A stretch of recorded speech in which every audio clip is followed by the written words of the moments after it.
En el orden que les propuse la discusión, trataría, si me lo permiten, el caso del ciudadano Miguel Ángel Mancera,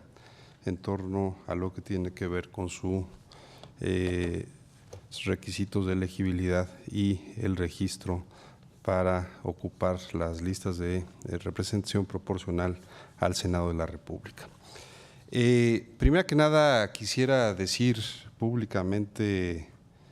mi mayor respeto al doctor Miguel Ángel Mancera en torno a su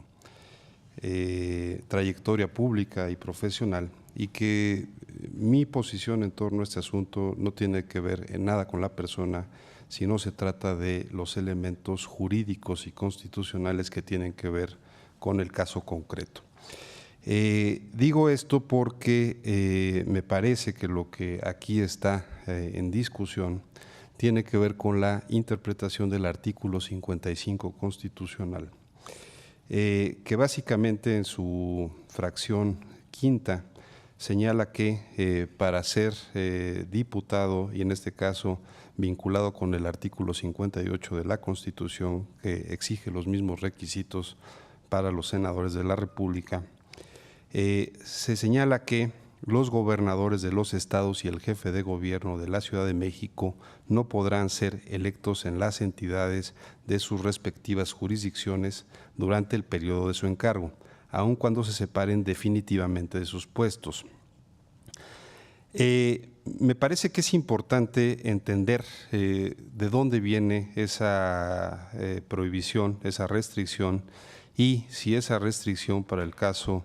del ciudadano Miguel Ángel Mancera, que hasta hace unas cuantas semanas era el jefe de gobierno de la Ciudad de México, aplica o no aplica el artículo 55. A mi modo de ver, aplica y aplica textualmente, y esa es la razón por la cual anuncio de antemano que no podré acompañar el proyecto que nos somete la magistrada presidenta. Y expongo algunas razones de manera que trataré hacerla ordenada. Primero que nada, como ya señalé, lo que el texto constitucional establece es que dicha prohibición es durante el periodo de su encargo. Y creo que aquí lo primero que tenemos que dilucidar es cuál es el periodo del encargo en el cual los ciudadanos del distrito de la Ciudad de México, antes Distrito Federal, eligieron al jefe de gobierno que hasta hace poco ocupaba el cargo.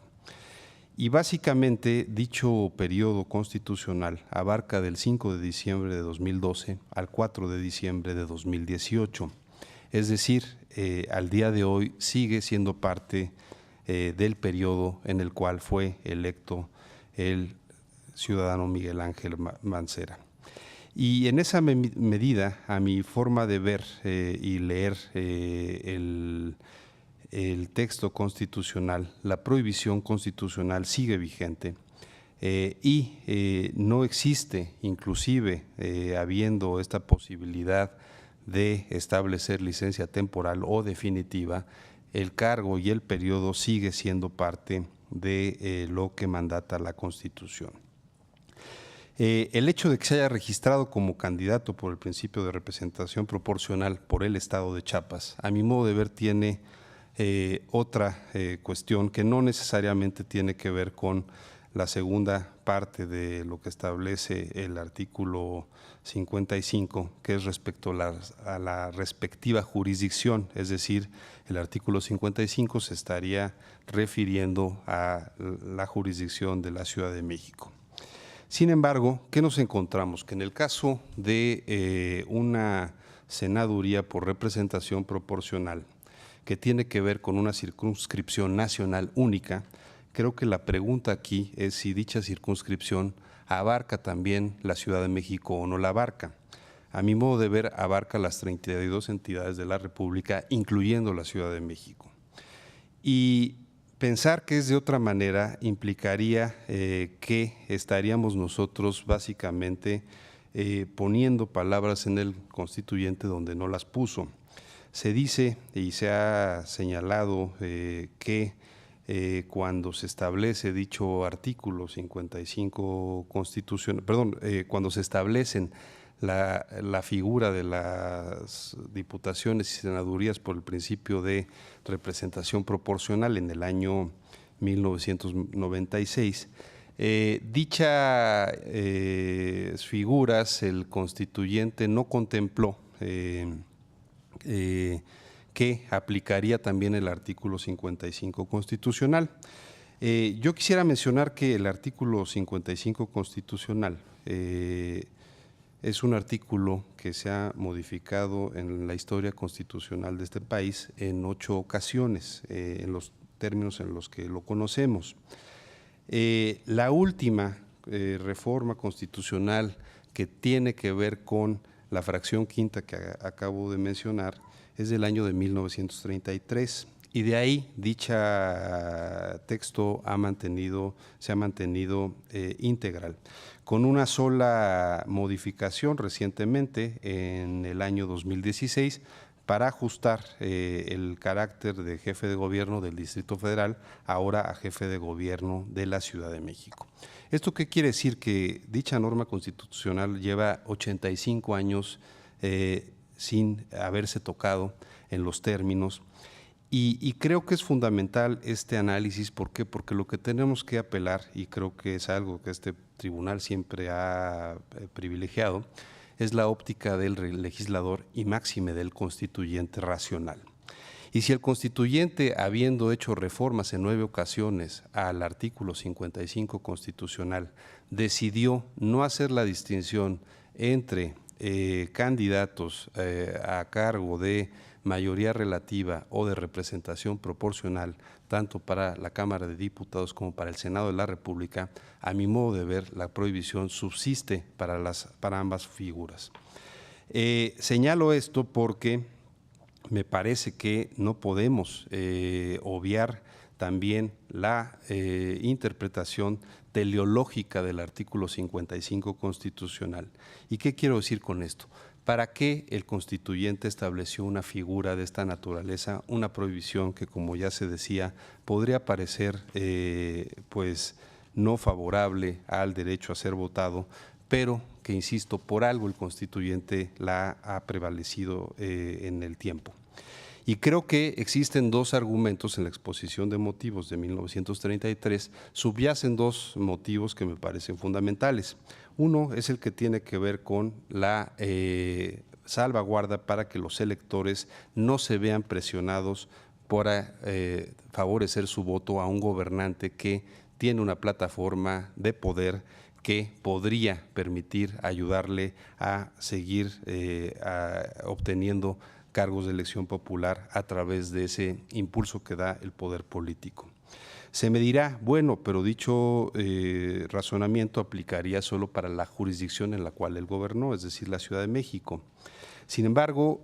creo que existe otro aspecto que me parece que tampoco se analiza con suficiente detenimiento en el proyecto, que se nos meta con esa consideración, que es el principio de equidad e igualdad.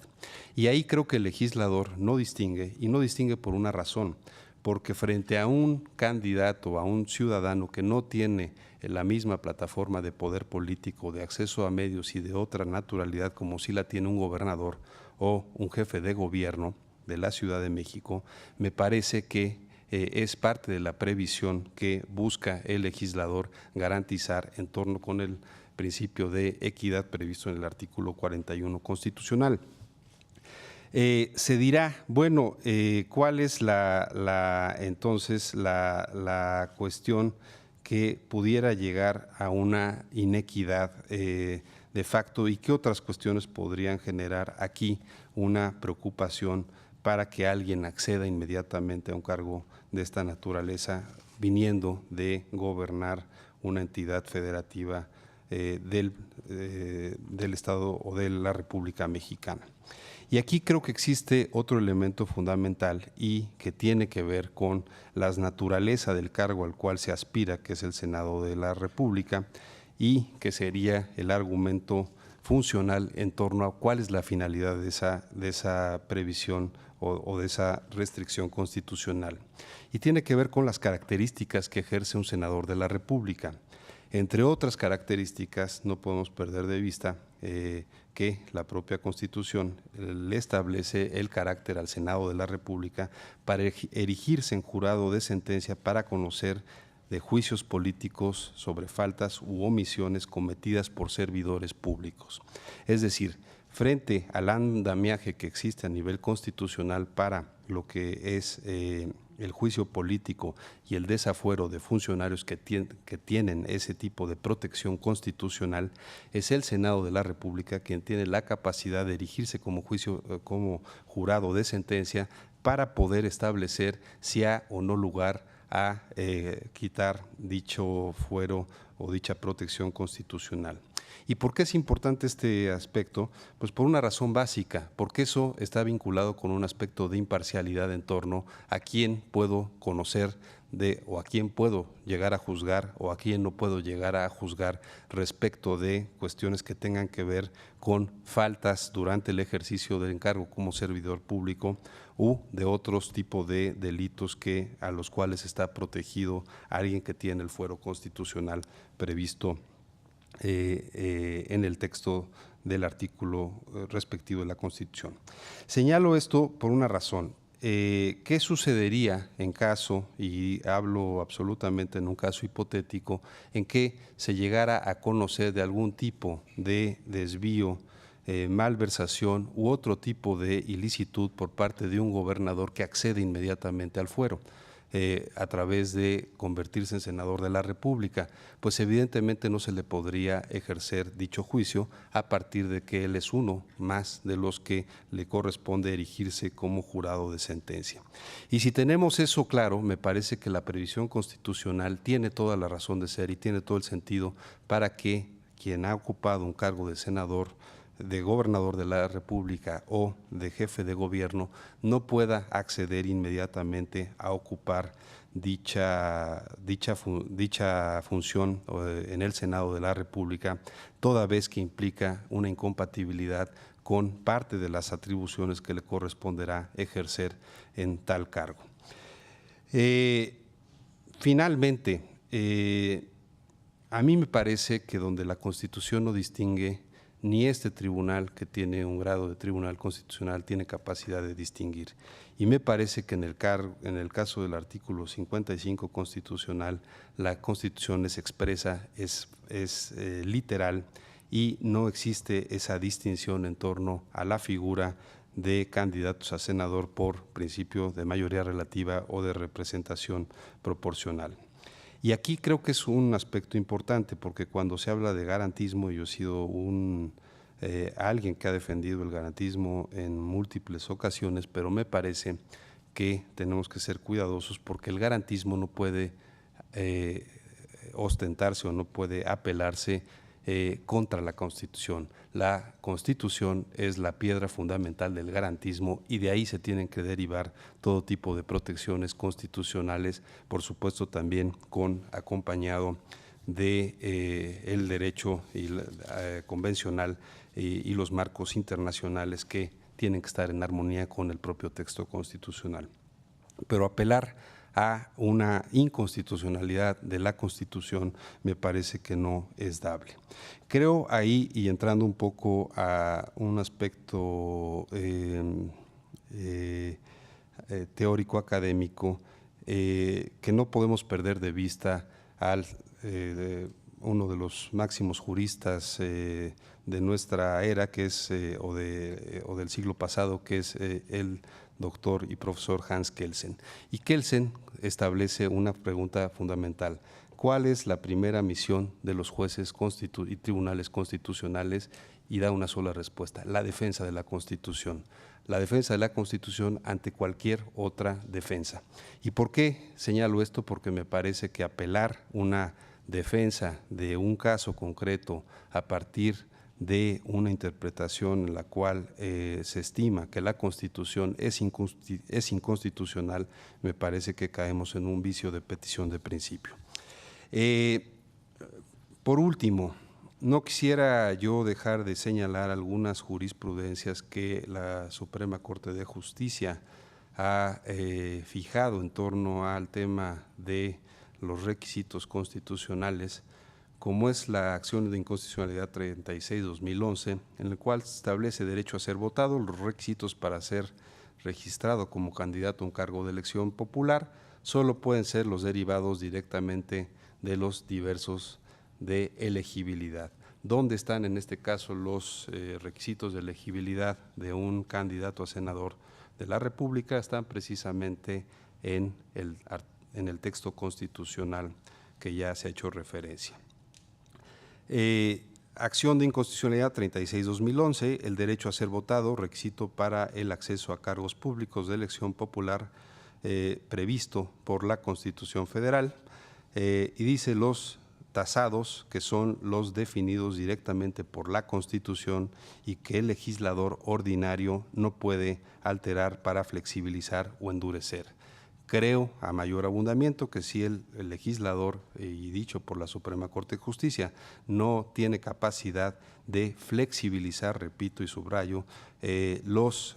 requisitos y los impedimentos constitucionales, mucho menos lo tenemos un tribunal constitucional que nos toca aplicar la Constitución expresamente. Finalmente, en lo que toca al control de constitucionalidad, a la tesis que se publicó en febrero de 2014, el 19-2013, control de constitucionalidad no puede realizarse respecto de los preceptos de la Constitución Política de los Estados Unidos Mexicanos. Me parece que es un elemento básico en el cual el control de constitucionalidad, los jueces, a partir de la potestad que nos da el marco constitucional, lo podemos hacer a partir de toda la pirámide de derecho, excepto de la propia Constitución, y la Constitución nos corresponde aplicarla, y por supuesto cuando existen lagunas habrá posibilidad de algún tipo de interpretación, pero no, como ya dije, a partir de un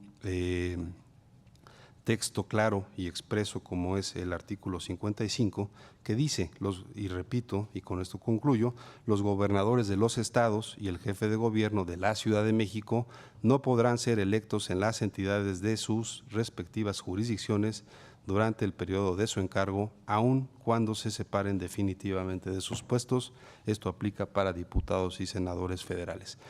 Esto sería cuanto, magistrada presidenta. Muchas gracias.